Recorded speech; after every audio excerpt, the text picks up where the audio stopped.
स्वास्थ्य कार्यकर्ता के रूप में ऐसे मामलों की तत्परता से तलाश कर उसका उपचार कराएं। मसलन किसी यौन रोग से संक्रमित व्यक्ति के सभी यौन संपर्क की सूची बनाकर उसका परीक्षण भी कर लें। अच्छा, पहली बात तो आप खुद उसको बोलें उपचार के लिए जाए। दूसरा, उसकी एक सूची बनाएं कि उसने इस दौरान किस किस के साथ यौन संबंध स्थापित किए हैं। उन सभी लोगों का फिर परीक्षण हो, ताकि वो किसी और व्यक्ति के साथ यौन संबंध बनाने से पहले उनको ये मालूम चल जाए कि वो संक्रमित हों, तो वो रोग आगे फैलने से रुक जाए। लोगों को इसके लक्षण, प्रसार के तरीके के बारे में बताएं तथा उसका उपचार की सलाह दें। यौन रोगियों को यौन रोग विभाग में इलाज के लिए प्रेरित करें तथा उनका पूरा इलाज कराएं। सेक्स वर्कर की पहचान कर समय समय पर उनकी जांच तथा उपचार की व्यवस्था करें। उपचार में विलंब से अनेक तरह की जटिलताएं हो सकती हैं। बीमारी क्रॉनिक हो सकती है अथवा कैंसर में भी बदल सकती है। क्रॉनिक का मतलब जानते हैं, बहुत लंबे समय तक चलने वाली बीमारी को क्रॉनिक बीमारी कहा जाता है। ऐसी बीमारी जो बहुत लंबे समय तक चल रही है उसको क्या कहते हैं? क्रॉनिक बीमारी। तो अगर व्यक्ति इससे पीड़ित है तो वो इसको छुपाए ना, क्योंकि जैसा अभी हमने शुरुआत में ही बताया कि अगर कोई व्यक्ति किसी और बीमारी से पीड़ित है तो उसमें कोई शर्म की बात नहीं होती। किसी को डायरिया हो जाए, किसी को पीलिया हो जाए, डेंगू हो जाए, मलेरिया हो जाए, तो ये ऐसी बीमारियां हैं कि व्यक्ति इसको बता देते हैं, सभी लोगों को इलाज भी चलता है, लोग उसमें कोई शर्म महसूस नहीं करते। पर अगर यौन संबंधित कोई बीमारी है तो समाज में उसको बताने से लोग शर्माते हैं। यहाँ तक कि डॉक्टर को बताने में भी उनको झिझक होती है। तो क्या करना है कि इस तरीके की डिसीज पर रोकथाम लगाना आवश्यक है ताकि क्रॉनिक ना बन पाए। क्रॉनिक से हमारा अर्थ है कि बहुत लंबे समय तक चलने वाली बीमारियों को क्रॉनिक बीमारियां कहते हैं। अब एक एक करके बीमारियां आ रही हैं, इधर से चालू हो रही हैं बीमारियां। पहली बीमारी है सिफिलिस, हिंदी में इसको सुजाक कहते हैं।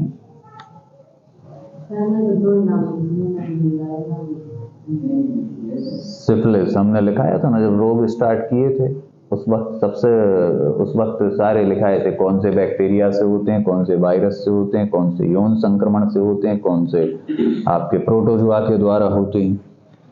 सबसे पहली बात जब सिफिलिस के बारे में आप लिखेंगे तो पहली बात लिखेंगे यह एक यौन संक्रमण से फैलने वाला रोग है। और दूसरी बात लिखेंगे यह ट्रिपोनिमा पैलिडम नामक बैक्टीरिया के कारण होता है। यह जीवाणु कॉर्क के पैंच के आकार का होता है। ये ना भी लिखें तो चलेगा, केवल कितना लिखना है, यह ट्रिपोनिमा पैलिडम नामक बैक्टीरिया से फैलता है।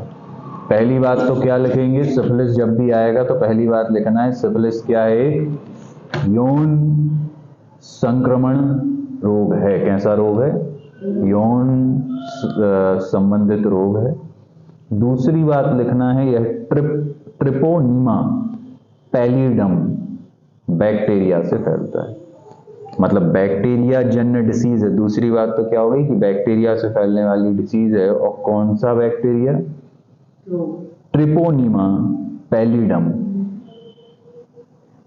ट्रिपोनिमा पैलिडम, ये नाम लिखना बहुत ही जरूरी है, ट्रिपोनिमा पैलिडम। एक बात लिखना जरूरी है कि ये सेक्स डिसीज है। दूसरी बात लिखना है कि ट्रिपोनिमा पैलिडम बैक्टीरिया से फैलती, वायरस की नहीं है ये डिसीज। ये कौन सी डिसीज है? बैक्टीरिया से होने वाली डिसीज है। नाम है ट्रिपोनिमा पैलिडम। यह प्रायः 18 से 40 वर्ष की आयु समूह के लोगों को होता है। यह बच्चों में कॉन्जेनाइटल विकृति के साथ भी हो सकता है। महिलाओं की तुलना में पुरुष इस रोग से अधिक ग्रसित होते हैं। देखो जितने भी यौन संबंध आएंगे, ये वाला छोड़ के, कौन सा? ये जो अभी हमने यहाँ पर टिक कराया था, ट्राइकोमोनस वेजाइनलिस। वेजाइनलिस वेजाइना से संबंधित एक रोग है जो महिलाओं में होता है। बाकी ये सारे रोग पुरुष महिला दोनों में बराबर हैं। तो इसमें होता क्या है कि पुरुष जितने भी यौन संक्रमित वाले रोग उनमें पुरुष ज्यादा प्रभावित हैं। पुरुष ज्यादा प्रभावित क्यों हैं? क्योंकि पुरुषों के ऊपर सामाजिक बंधन कम है, तो कई प्रकार के असुरक्षित यौन संबंध पुरुष ज्यादा स्थापित करते हैं। और लिखा भी है, कंडक्टर, चालक, पुलिसकर्मी, सैनिक जो परिवार से दूर रहते हैं वो अक्सर कर इससे प्रभावित होते हैं। जो ये ट्रक ड्राइवर वगैरह होते हैं बाहर ही रहते हैं, अक्सर कर कई प्रकार के ड्रग्स और कई प्रकार के नशीले पदार्थों का सेवन करते रहते हैं। अकेले रहने वाले तलाकशुदा लोग इससे अधिक पीड़ित होते हैं। निम्न आर्थिक सामाजिक वाले लोग इससे ज्यादा प्रभावित हैं। रोजगार के लिए गांव के जो लोग शहरों में पलायन करते हैं उनमें इनकी संख्या अधिक होती है। वैसी कंपनी में काम करने वाले लोग जिनमें काम के सिलसिले में दूर दूर जाना पड़ता है अक्सर प्रभावित होते हैं। यह रोग अक्सर संपर्क में आने के 10 से 90 दिन के बाद अपने लक्षणों के साथ प्रकट होता है। मुख्य बातें कौन कौन सी लिखनी है?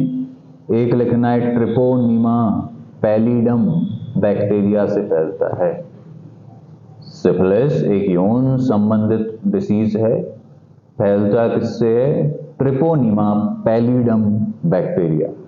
अगली बात लिख देना, पुरुष ज्यादा प्रभावित होते हैं।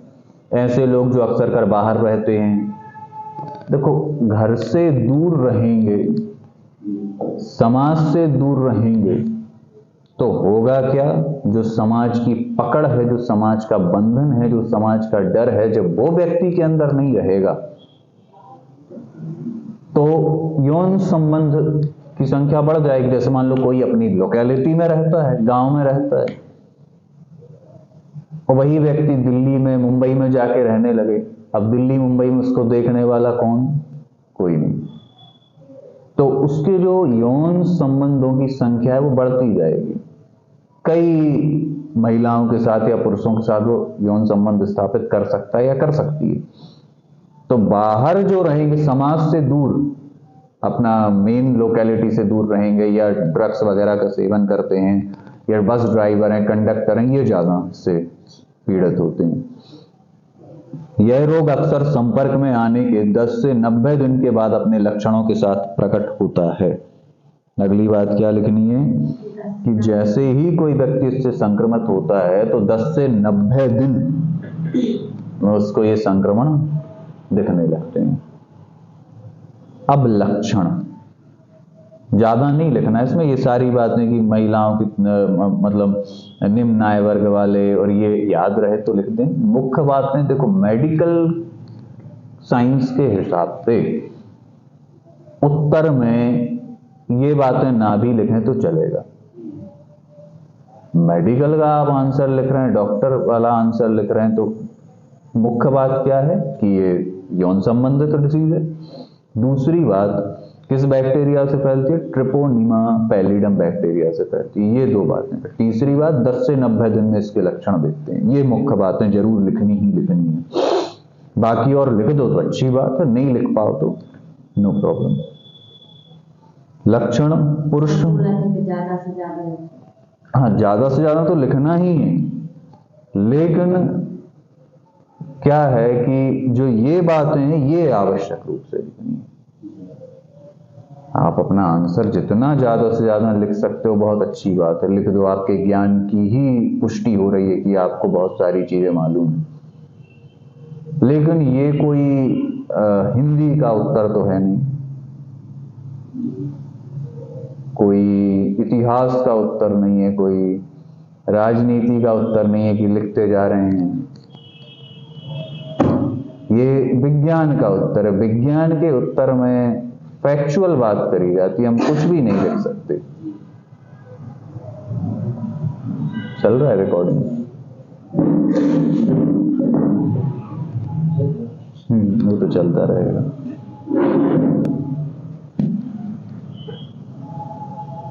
तो ये 3 बातें आवश्यक रूप से लिखेंगे। तो पहले नंबर पे ये 3 बातें लिख देना, उसके बाद फिर ये लिखते रहना। तो टीचर समझ जाएगा कि आपको आगे की जो बातें आपने लिखी हैं वो भी सही है।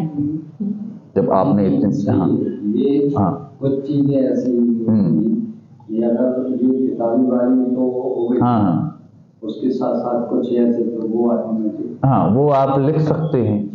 तो जो मुख्य हैं वो पहले लिख दो और फिर लिखो आपको जितना, जैसे इसमें कितने पॉइंट हैं, 10 पॉइंट हैं, 10 पॉइंट में से 3 ऐसे हैं जो आने ही चाहिए और जो ये बताएंगे कि आपने मेडिकल की पढ़ाई करी है, आपको ज्ञान है इस रोग का। बाकी तो फिर ये लिख दो, अच्छी बात है। लक्षण: पुरुषों के सुषण तथा महिलाओं की योनि के बाहरी भाग में घाव हो जाता है जिसमें कोई दर्द नहीं होता, मतलब घाव बन जाता है पुरुषों के सुषण में, पेनिस में, और महिलाओं की योनि मतलब वेजाइना में। पुरुषों तथा महिलाओं की संतान उत्पत्ति की क्षमता में कमी आती है। बाद में घुटनों तथा जांघों में सूजन हो जाती है जिसमें दर्द नहीं होता। घुटने सूज जाते हैं, जांघें सूज जाती हैं। सामाजिक भय और लाज के कारण लोग समय पर उपचार नहीं कराते, जिस कारण बाद में शिशन पर दाने, मुंह में फोड़े तथा जोड़ों में सूजन आ जाती है। नवजात शिशुओं में भी मां के द्वारा यह बीमारी हो जाया करती है जिसे जन्मजात सिफिलिस कहते हैं। सारी बातें इसमें महत्वपूर्ण हैं। पहले क्या लिखना है कि पुरुषों के शिशन में, महिलाओं की योनि में घाव हो जाता है, इसमें कोई दर्द नहीं रहता, विशेष घाव बना रहता है। हाथ पैर में सूजन आ जाती है। महिलाओं के एवं पुरुषों की संतान उत्पत्ति करने की क्षमता कम हो जाती है। ये कौन सी क्षमता कम पड़ जाती है? संतान उत्पत्ति करने की क्षमता कम। अब अगर किसी मां को है तो मां से गर्भस्थ जो शिशु है उसको भी ये डिसीज चली जाती है, जिसको हम कहते हैं जन्मजात सिफिलिस हो गया है उसको। जन्मजात सर कुछ तकलीफ, कुछ जैसे जेनेटिक होती है परिवार में, हाँ कोई जैसे बीमारी हो किसी माँ को या पिता को तो वो बच्चे में चली जाती हैं, विकृतियां चली जाती हैं। जैसे वो होता है ना, किसी के 6 उंगली हो जीन के द्वारा, हाँ जैसे माता या पिता किसी को हो तो फिर बच्चे में किसी ना किसी बच्चे को हो जाती है। वो तो फिर देखो क्या है कि जीन में थोड़ा सा बदलाव आ जाए तो अलग से वो नई नई चीजें आ जाती हैं। लेकिन होता क्या है कि अगर माँ या पिता को है तो बच्चे में भी काफी संभावना होती है कि वो चीज उसमें चली जाएगी। ये अक्सर देखा है। हाँ ये हो जाता है क्योंकि माँ और पिता से दादा दादी को कोई श्वास वाला तो पापा मम्मी को नहीं है, लेकिन बच्चे को हो जाता है। हो जाता है। देखो तो दादा दादी से ही तो पिता बने उस बच्चे के, तो उनमें से जो जीन आए थे वो जीन हो सकता है, देखो 2 तरीके के जीन होते, एक प्रभावी एक कम प्रभावी। जीन जब आते हैं तो जीन 2 इफेक्ट डालते हैं, एक बहुत प्रभावी इफेक्ट डालते हैं, कम प्रभावी इफेक्ट डालते हैं। तो हो सकता है कि उस वक्त वो कम प्रभावी जीन रहे हों उनके अंदर, रेसेसिव जीन, और तो दूसरा प्रभावी अगर हो जाए वही जीन आके किसी व्यक्ति के अंदर तो फिर वो इफेक्ट उसमें भी बहुत ज्यादा सो होने लगता है। क्योंकि माता नाना नानी से माँ, दादा दादी से पिता, तो नाना नानी के भी कुछ लक्षण, दादा दादी के लक्षण क्योंकि माता पिता में आए, फिर अब जीन इनके इसमें आ रहे हैं तो वो ट्रांसफर होता रहता है, गुणों का ट्रांसफर होता रहता है। कभी कभी हम देख के कह देते हैं कि उनका बालक है। आवाज एक सी होना, कान एक से होना, कानों का एक ऐसे कान होते हैं, एक जुड़े कान होते हैं, तो ये सारे जीन जो है वो पेरेंट्स पीढ़ी दर पीढ़ी आगे बढ़ते जाते हैं।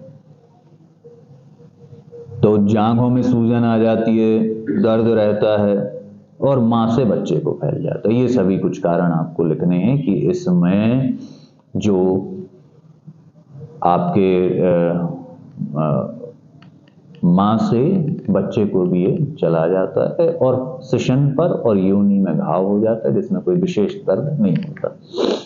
उपचार, VDRL पॉजिटिव केस को पेनिसिलिन का इंजेक्शन लंबे समय तक डॉक्टर की सलाह के अनुसार देते रहें। पेनिसिलिन यह एनाफाइलैक्टिक प्रतिक्रिया भी करता है, अतः इसे जांच करने के बाद ही दिया जाता है। देखो कौन सा टेस्ट होता है इसमें, VDRL टेस्ट। और जब कोई व्यक्ति VDRL पॉजिटिव पाया जाए, इसको जांचने का तरीका क्या है, VDRL टेस्ट करते हैं। VDRL टेस्ट करा और कोई पाया गया इससे संक्रमित, तो क्या करेंगे, पेनिसिलिन का इंजेक्शन लंबे समय तक डॉक्टर की सलाह के अनुसार देते हैं। यह एनाफाइलैक्टिक प्रतिक्रिया भी करता है, अथवा इसे जांच करने के बाद ही दिया जाता है। स्किन सेंसिटिविटी टेस्ट की जांच करते हैं पहले, क्योंकि ये सबको शूट नहीं करता, ये एनाफाइलैक्टिक प्रतिक्रिया करता है, तो पहले देख लेते हैं कि भाई इसको शूट कर रहा है कि नहीं कर रहा है, और अगर कर रहा है तो फिर बहुत लंबे समय तक ये इंजेक्शन देते रहते हैं। पेनिसिलिन सेंसिटिव केस में इसी ग्रुप की अन्य दवाइयां, अगर कोई व्यक्ति पेनिसिलिन इंजेक्शन को सहन नहीं कर पा रहा है या उसको सूट नहीं हो रहा है, तो क्या बोल रहे हैं, इसी ग्रुप की अन्य दवाइयां। कौन सी दवाइयां, एम्पिसिलिन, एमॉक्सिलिन भी देते हैं। अगर किसी को पेनिसिलिन सेंसिटिव है, नहीं सहन कर पा रहा पेनिसिलिन, तो फिर इसी ग्रुप की और थोड़ी सी कम डोज की या कुछ और मिश्रण वाली दवाइयां जैसे कि एम्पिसिलिन और एमॉक्सिलिन दिया करते हैं। रोकथाम, कॉन्डोम का प्रयोग करके हम सिफिलिस ही नहीं अन्य कई यौन रोगों से बच सकते हैं। तो ये उपचार समझ में आ गया आपको। VDRL टेस्ट होता है, VDRL टेस्ट के बाद पेनिसिलिन दिया जाता है, लेकिन पेनिसिलिन सेंसिटिव है कोई व्यक्ति, पेनिसिलिन सेंसिटिव का मतलब है पेनिसिलिन को सहन नहीं कर पा रहा है। हर कोई हर इंजेक्शन नहीं सहन कर पाता। जैसे कोई व्यक्ति है, उसको जब वो पर्टिकुलर किसी एक ही डॉक्टर के पास जाता है तो उस डॉक्टर को मालूम होता है कि ये इस प्रकार का डोज नहीं ले पाता, तो वो उसके साथ उसके इफेक्ट को कम करने के लिए कोई दूसरा टैबलेट भी लिख देते हैं जो उस रोग का नहीं है, उस दवाई का असर उस पर वो समझ जाते हैं ना, जिसको हम कहते हैं शरीर गुण समझ जाते हैं डॉक्टर। हाँ, तासीर जिसको कहा जाता है कि तासीर समझ लेते हैं कि इसको इस तासीर की जो दवाइयां हैं वो सूट नहीं करती, नहीं सहन कर पाता है। जैसे हम लोग एसी लगा देते हैं। हाँ, किस लिए? और भी दवाइयां देती हैं। हाँ, एसी लॉक दे देते हैं साथ में। जन समुदाय को शिक्षित करके उन्हें यौन रोग फैलने के तरीकों के बारे में बताकर तथा वैश्यागमन के नुकसान से अवगत कराकर हम यौन संक्रमण को काफी हद तक रोक सकते हैं। क्या है कि जन समुदाय को शिक्षित करें कि इस प्रकार की डिसीज होती हैं, इस तरीके से फैलती हैं, बचने के उपाय आपको अपनाने हैं। दूसरा,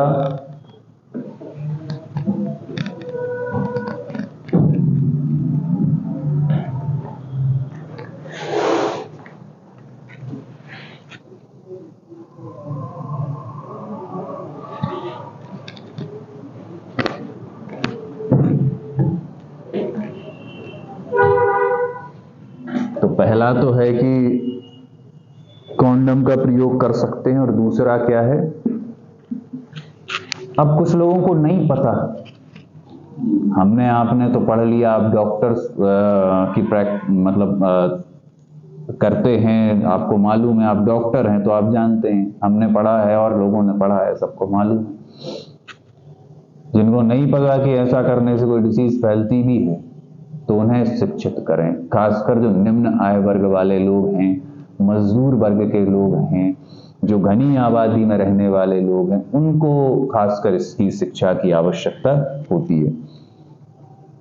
तो एक डिसीज हो गई हमारी सिफिलिस। सिफिलिस के बारे में लिख पाएंगे अब आप लोग? मुख्य रूप से बस ये लिख देना, ये यौन संक्रमण डिसीज है। फैलती किससे है? Treponema palladium. हाँ, बैक्टीरिया जरूर लिखना है, वायरस नहीं है ये। पैलिडियम, ट्रिपोनिमा पैलिडियम बैक्टीरिया से फैलने वाली डिसीज है। निम्न आय वर्ग वाले या जो बाहर रहते हैं, जो समाज से दूर रहते हैं, उन पुरुषों में ज्यादा फैलती है। महिलाएं इससे कम ग्रसित हैं क्योंकि महिलाएं अक्सर कर घर में रहा करती हैं या ज्यादा उनका बाहर दूर दूर जाना नहीं होता। समाज का एक बहुत अधिक दबाव और बंधन महिलाओं के ऊपर है। लक्षण में क्या लिखेंगे कि पुरुषों के शिशन या महिला के योनि पर घाव बन जाता है जो अधिक दर्द नहीं देता। फिर धीरे धीरे पैरों में, जोड़ों में सूजन आ जाती है। मां से बच्चे को भी फैलता है, ये बात लिख देना है। उपचार के लिए BDRL टेस्ट होता है। उपचार के लिए कौन सा टेस्ट होता है? BDRL टेस्ट होता है। पेनिसिलिन इंजेक्शन दिया जाता है। पेनिसिलिन से अगर कोई व्यक्ति सेंसिटिव है, उतना नहीं उसको सहन कर पा रहा है, तो फिर इसी ग्रुप की अन्य दवाइयां उसको दी जाती हैं। रोकथाम के उपाय, कॉन्डम का प्रयोग करना है और लोगों को शिक्षित करें कि इस प्रकार से असुरक्षित यौन संबंध स्थापित नहीं करना। दूसरी डिसीज है गोनोरिया। सिफिलिस की तरह गोनोरिया भी हमारे समाज में व्याप्त एक बीमारी है। यह निसेरेरिया गोनोरी नामक ग्राम नेगेटिव बैक्टीरिया फैलाता है। नाम क्या है इसका? निसेरेरिया गोनोरी। और है कौन ये? एक बैक्टीरिया है। यह 18 वर्ष की उम्र में ज्यादातर होता है जब हमारी यौन सक्रियता चरम पर रहती है। जिस वक्त प्यूबर्टी उम्र चल रही है, जिस वक्त यौन इच्छा अत्यधिक प्रबल है, उस वक्त ये फैलता है। स्त्रियों की अपेक्षा पुरुष अधिक प्रभावित हैं। अकेले रहने वाले, वेश्यावृत्ति करने वाले लोग ज्यादा प्रभावित हैं। सामाजिक आर्थिक रूप से गरीब, अशिक्षित, बेरोजगार इसकी चपेट में जल्दी आते हैं। बढ़ते शहरीकरण के कारण गांव से शहरों में पलायन करने वाले लोग, झुग्गी झोपड़ियों में रहने वाले, संक्रमण के 1 सप्ताह के अंदर ही इसके लक्षण प्रकट होने लगते हैं। संक्रमण के 1 सप्ताह के अंदर ही इसके लक्षण प्रकट होने लगते हैं। वहां पर कितना 10 से 90 दिन लग जाते हैं। इसमें कितना है? 1 सप्ताह में ही लक्षण दिखने लगते हैं। तो एक बैक्टीरिया का नाम क्या है? निसेरेरिया गोनोरी। जैसे नाम है रोग का गोनोरिया, वैसे ही इसका नाम है निसेरेरिया गोनोरी। है क्या? बैक्टीरिया। ये पुरुष लड़के ज्यादा प्रभावित हैं और अक्सर कर किस उम्र के लोग ज्यादा प्रभावित हो जाते हैं? 18 वर्ष तक की, क्योंकि जो ये 15 से 18-20 तक की उम्र होती है, ये यौन इच्छा की प्रबल यौन इच्छा इस वक्त रहती है। जो फिर वही बात आ गई, पुरुष ज्यादा प्रभावित हैं। जो पुरुष काम के सिलसिले में दूर रहते हैं, कंडक्टर हैं, चालक हैं, रात में जिनका कुछ काम रहता है बाहर आने जाने का, इस तरीके के लोग ज्यादा प्रभावित होते हैं। लक्षण क्या है? पेशाब के रास्ते में सूजन, जलन तथा दर्द। मूत्र मार्ग से चिकना चिकना मैल निकलता है तथा उस पर बाद में धब्बे पड़ जाते हैं। कालांतर में मूत्र मार्ग में सिकुड़न भी हो जाती है। मतलब पेशाब के रास्ते में सूजन हो जाए, जलन हो, दर्द हो, मूत्र मार्ग से चिकना चिकना मैल टाइप का निकले, और अगर ये डिसीज चलती रही तो फिर मूत्र मार्ग सिकुड़ जाता है।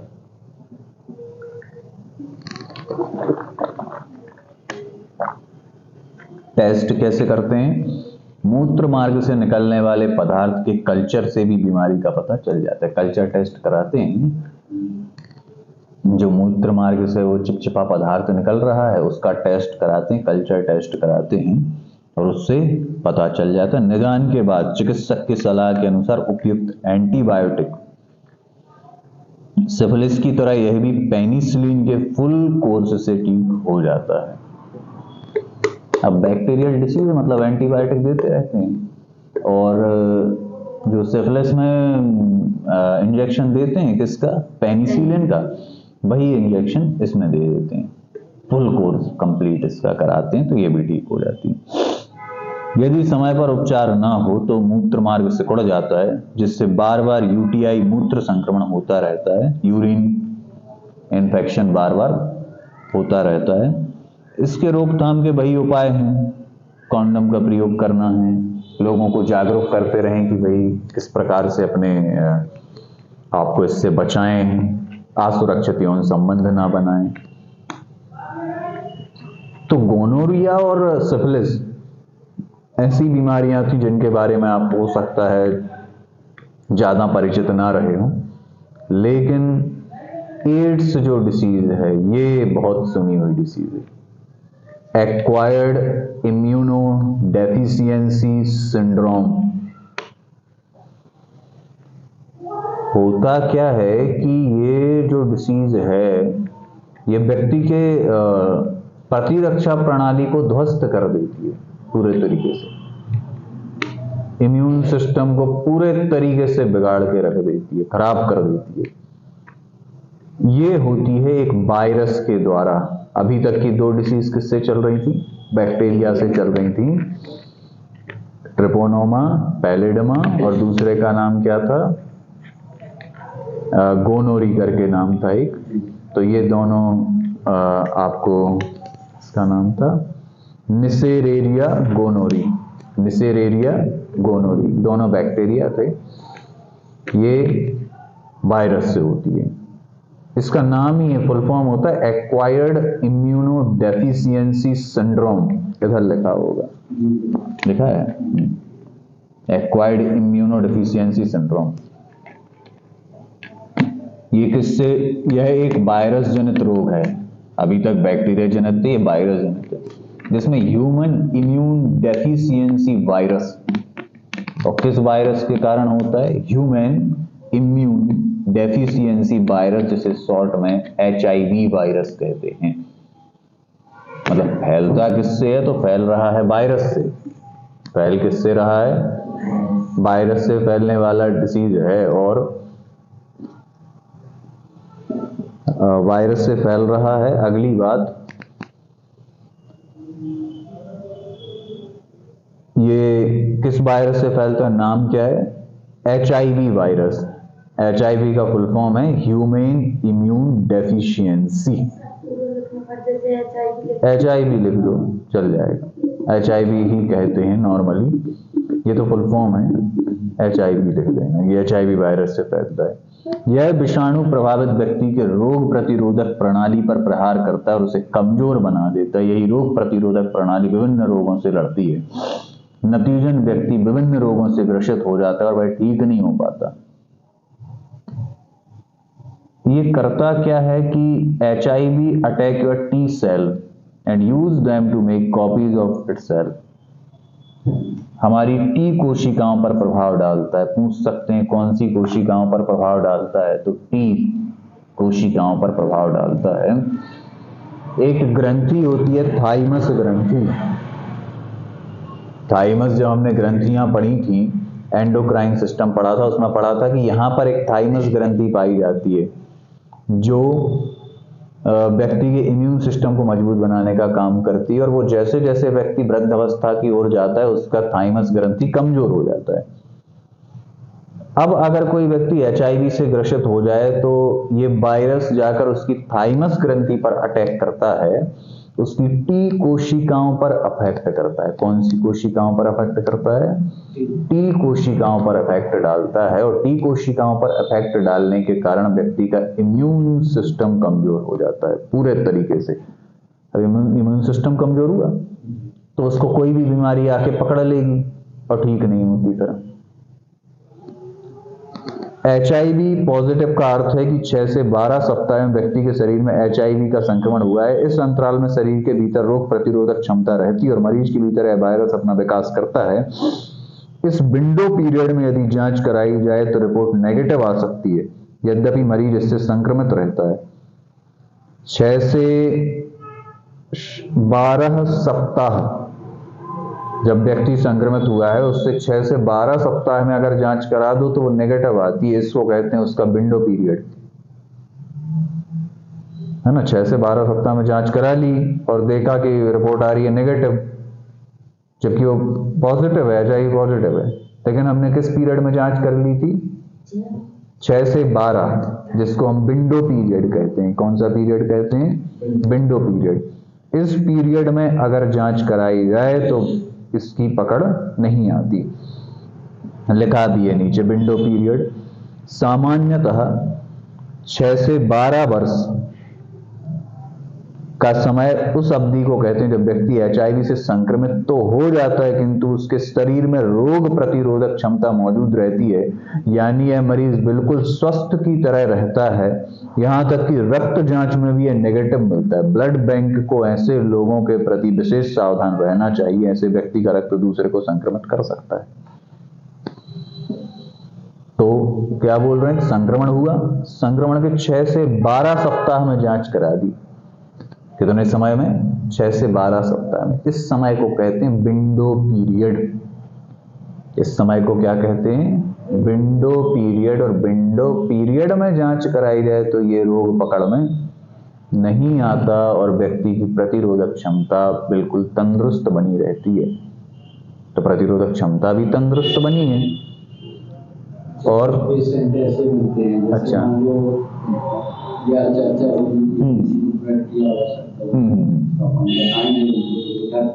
अच्छा, ब्लड देने से बढ़ता है, घटता नहीं। हाँ हाँ और उस तरीके से सामने आना पड़ता है। हाँ, ऐसे भी कि जैसे मान लो इसमें ये बोला है कि अब जैसे किसी को 6 से 12 सप्ताह में टेस्ट करा, HIV नहीं निकला, जबकि उसको HIV है, वो HIV पॉजिटिव है, एड्स से ग्रसित है, लेकिन क्या है कि 6 से 12 सप्ताह में जांच करा लो तो उसकी इम्यून सिस्टम मजबूत रहती है, तो वो पकड़ में नहीं आ पाता, नेगेटिव शो करता है। तो ब्लड बैंक वालों को इस पर सावधान रहना चाहिए कि किसी को संक्रमित ना कर दे, क्योंकि एक ब्लड से दूसरे एक व्यक्ति को अगर संक्रमित ब्लड चढ़ा दिया जाए तो पहुंच जाता है। सीरिंज उपयोग कर लो तो पहुंच जाता है, हाँ, सुई द्वारा। ब्लेड जो हैं, वही ब्लेड संक्रमित व्यक्ति को यूज कर ली गई, वही ब्लेड किसी असंक्रमित व्यक्ति को उपयोग कर ली गई तो उससे फैल जाता है मां से। अब देखो वो लोग उसका कुछ करते होंगे, हाँ, टेस्ट करते हैं। ये शंका तो हमको जानकारी नहीं है। हॉस्पिटल जब ये चालू हुई तो उस समय एक पेशेंट 3 बार कर रहा है, हाँ हाँ, वहाँ गाड़ी में ले रहे थे। अच्छा, वहाँ पे ब्लड की जरूरत थी, तो उसी समय हमें वहाँ ऐसे पहुँचे सिटी। अच्छा, उनको आवश्यकता पड़ी तो मैंने दे दिया था। अच्छा, ब्लड हुआ कुछ नहीं था, कोई दिक्कत नहीं। किसी भी जानवर या 100 से 50,000 सही बात, पशु पक्षी हो, हाँ, बिल्कुल बिल्कुल बिल्कुल, ऐसे तो ठीक है। पेशेंट को भी समझाते हैं घबराने की आवश्यकता नहीं है। वो तो देखो ब्लड बनता जाता है ना, तो आवश्यकता है कि अब हमारे शरीर में बन रहा है, किसी को आवश्यकता है तो मनुष्य ही मनुष्य की सहायता करेगा, है ना। पशु भी मनुष्यों की सहायता कर देते हैं, पर मनुष्य तो मनुष्य की सहायता करेगा ही। सभी एक दूसरे पर आधारित हैं। पेड़ पौधे हमसे जुड़े हैं, हम पेड़ पौधों से जुड़े हैं। जो जानवर हैं वो हम पर निर्भर हैं, हम जानवर पर निर्भर हैं। सभी एक श्रृंखला में बंधे हुए हैं, सब एक दूसरे का साथ और सहयोग से जीवन का यापन निर्वाह कर रहे हैं। तो विंडो पीरियड पूछ सकते हैं। विंडो पीरियड किसको कहते हैं? तो विंडो पीरियड कहते हैं जब व्यक्ति HIV से संक्रमित हुए, उसको कितना समय हुआ है? 6 से 12 सप्ताह। इस समय सीमा में व्यक्ति की HIV रिपोर्ट नेगेटिव आती है, क्योंकि इस वक्त तक उसका इम्यून सिस्टम तंदुरुस्त रहता है, खराब नहीं हुआ होता है। इस समय सीमा को, 6 से 12 सप्ताह की समय सीमा को हम विंडो पीरियड कहते हैं।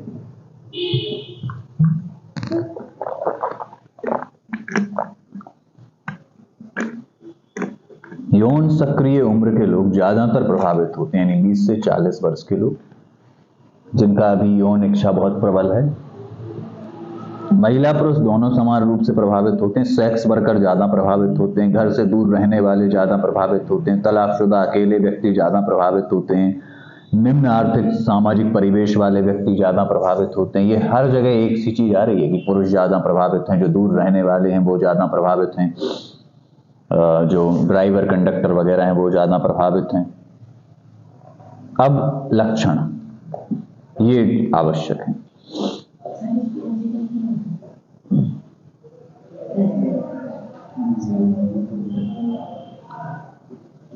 अब लक्षण पर चलते हैं। तो शरीर का वजन कम हो जाना, थोड़े ही समय में शरीर का वजन 10% से अधिक कम हो जाना, मतलब एकदम से डाउनफॉल हो रहा है। किस चीज का डाउनफॉल हो रहा है?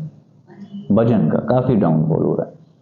लंबे समय से बुखार, 1 महीने से अधिक जो ठीक नहीं हो रहा है, बहुत लंबे समय से बुखार चला आ रहा है।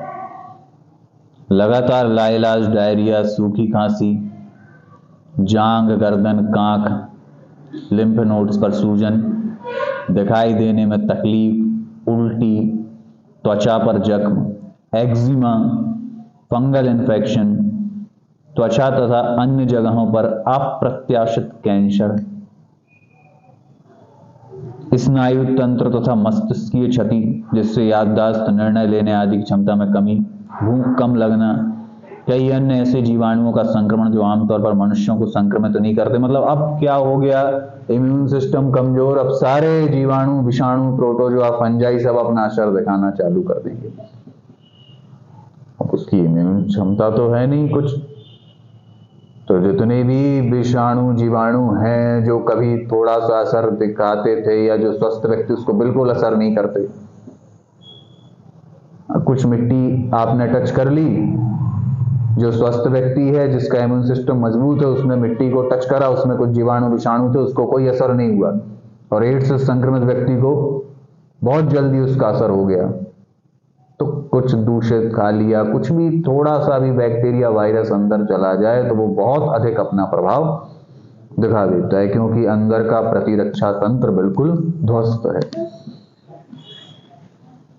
ट्यूबरकुलोसिस हो जाना, खांसी आना, फेफड़े खराब होना, मतलब सभी बैक्टीरिया, वायरस उस पर बहुत अधिक प्रभाव दिखा देते हैं। तो कई प्रकार की बीमारियां उसके अंदर डेवलप हो जाती हैं।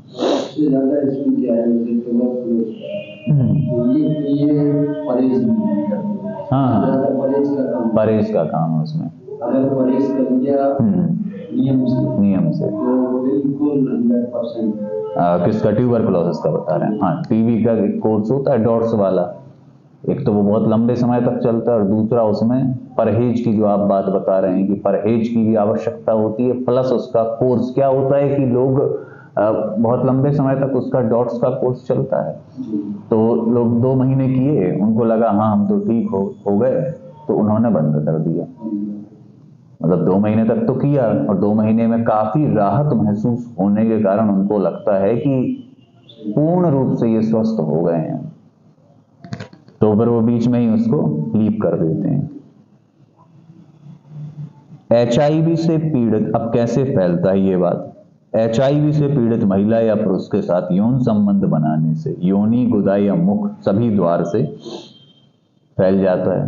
मतलब सीधी सी बात है, अगर कोई HIV से संक्रमित महिला या पुरुष है, उसके साथ किसी भी प्रकार से यौन संबंध बनाया जाए, वो सभी असुरक्षित हैं। HIV से पीड़ित व्यक्ति का वीर्य, योनि स्त्राव, लार, रक्त मां के दूध में ही विद्यमान रहता है। मतलब उनके अंदर से जो भी कोई लिक्विड निकल रहा है, वो सारे लिक्विड संक्रमित हैं, चाहे वो वीर्य हो, योनि से कोई स्त्राव हो रहा हो, मां का दूध हो, रक्त हो। संक्रमित इंजेक्शन का प्रयोग कर लेना, संक्रमित रक्त चढ़ा देना, प्लेसेंटा के रास्ते गर्भस्थ शिशु। अब अगर मां को है तो प्लेसेंटा के रास्ते गर्भस्थ शिशु को भी हो जाएगा। इसके अलावा संक्रमित रेजर से दाढ़ी बनाने से, संक्रमित औजार से ऑपरेशन कराने से, अभी हमने बताया था कि एक रेजर से या किसी एक सीजर से या ब्लेड से कुछ एक व्यक्ति ने काम करा है, वो उस पर कुछ ब्लड लग गया, वही दूसरा व्यक्ति ले रहा है तो फिर दूसरे व्यक्ति को भी वो संक्रमित कर देता है। एड्स इन माध्यमों से नहीं फैलता, हाथ मिलाने से, गले मिलने से, शौचालय प्रयोग कर लेने से, सफर करने से, मच्छर मक्खी के द्वारा छींकने से, ऑफिस में साथ काम करने से, इन सब से एड्स नहीं फैलता, क्योंकि ये अंदरूनी संक्रमण है। अंदरूनी उस व्यक्ति का कुछ रक्त, वीर्य, योनि स्त्राव या सीधा कोई यौन संबंध स्थापित किया जाए तो फिर वो फैलता है। अदरवाइज इस तरीके से हाथ मिलाने से, साथ खाना खाने से, साथ बैठने से, काम करने से ये रोग नहीं फैलता। रोकथाम के उपाय: यौन संबंध के समय कॉन्डम का प्रयोग, सुरक्षित यौन संबंध बनाएं, बहु यौन संबंध से बचें, अधिक महिलाओं के साथ, अधिक पुरुषों के साथ संबंध स्थापित नहीं होने चाहिए। संक्रमित सीरीज या निडल का प्रयोग ना करें। दोनों पार्टनर का समुचित निदान तथा उपचार प्रबंध करें। आम लोगों को यह बतलाएं कि एड्स कैसे फैलता है। HIV पॉजिटिव मरीज का पता चलने पर उसके सारे यौन संपर्कों की सूची बनाएं, उन सभी की पुनः जांच कराएं। खून चढ़ाने से पहले उसका पूरी तरह परीक्षण करें। वैश्यालय और कॉल गर्ल्स का पता लगाकर उन सभी की अच्छी तरह स्क्रीनिंग करें। मुख्य रूप से जो आपको लिखना है, एक तो कॉन्डम का प्रयोग। कॉल गर्ल्स होती हैं जो जैसे वैश्या हुआ करती हैं, वैसे ही कॉल गर्ल्स होती हैं। इनको कॉल करके व्यक्ति बुलाते हैं, ये है।